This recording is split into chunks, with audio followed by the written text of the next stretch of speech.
A day in my life as a housewife nga laagan pero butan.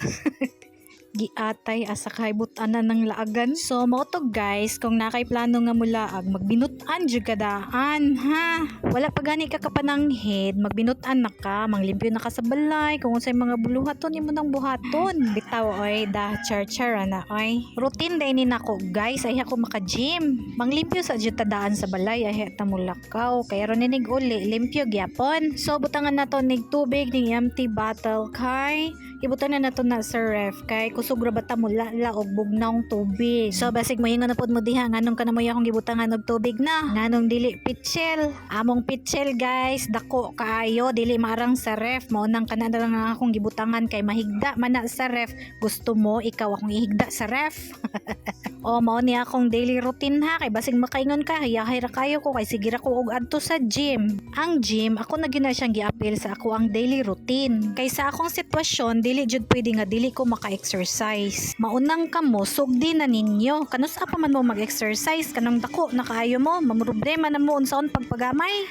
Char lang. Basin masuko na pud mo diha. Pero bitaw sa tinuod, tigsa na all rajud mo. Pero ako pud sa una, tigsa na all rajud ko. Pero niingon man ko sa akong kaugalingon nga dili pwede nga tigsa na all ra ko. Mao na nga nangita ko og gym diri sa Dipolog kanang komportable ko mo gym. Pero nadugayan jud og pangita kay naabot man og 1 year. Yes guys, naabot jud siya 1 year kay sa dugay na kong scroll sa Facebook kung asay nindot nga gym diri sa Dipolog. Kanang barato ra og komportable ka. Huy, nadugay jud ko. Mao to one time niagi mi sa bagsakan dahil na ako'y nakitaan nga jeep dayon daghan og girls nga ga gym. Huy, nag-inquire dayon ko oy. So mao to pag human ako inquire namalit na dayon mi og outfit dayon pagkaugma nagsugod na dayon ko. So kamo kanusa pa man mo magsugod?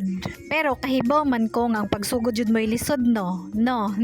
Kaya ang uban maulaw, mahadlok, dili kabalo unsaon pag-execute. Yes, diha pod ko gikan guys. Pero kung unhon ninyo ang kaulaw dili jud mo makasugod. So tara magsugod na ta. Pero niya na kay wala pa man day ko nahumanog pang limpyo. Una-una lang sa mo dadto. Gamay na lang man niya akong limpyuhan kay manghugas man na ako mga anak sa ilang mga kinanan. Basin mo ingon na pud mo diha nang limpyo ba jud ko kay naay mga itom-itom. Ayaw pagbuot. Charing. Sagdira na siya diha kay wala bitaw na nang hilabot. Pang general cleaning magud na siya. Nya karon kay dinalian man niya atong pagpanglimpyo kay kahibaw na ka mulakaw pa ta. Nagbinutan ra gani ta diring dapita. Og hapit na jud ko mahuman mga zay kay nanilhig nako. Pero taas pang sa gubangon sa silhigon kay murag nadako-dako man niya akong balay oy. Sa una na problema ko kay piot kayo gamay kayo mong balay kay numdum atong ako ang gi-vlog sa una. Gamay jud to nga balay. Mao nang salamat kayo Lord kay gidako na jud nimo ako ang balay this time. Kay numdum jud ko ato sa una problemado kayo ko. Kay piot kayo ining manglimpyo grabe piot jud siya.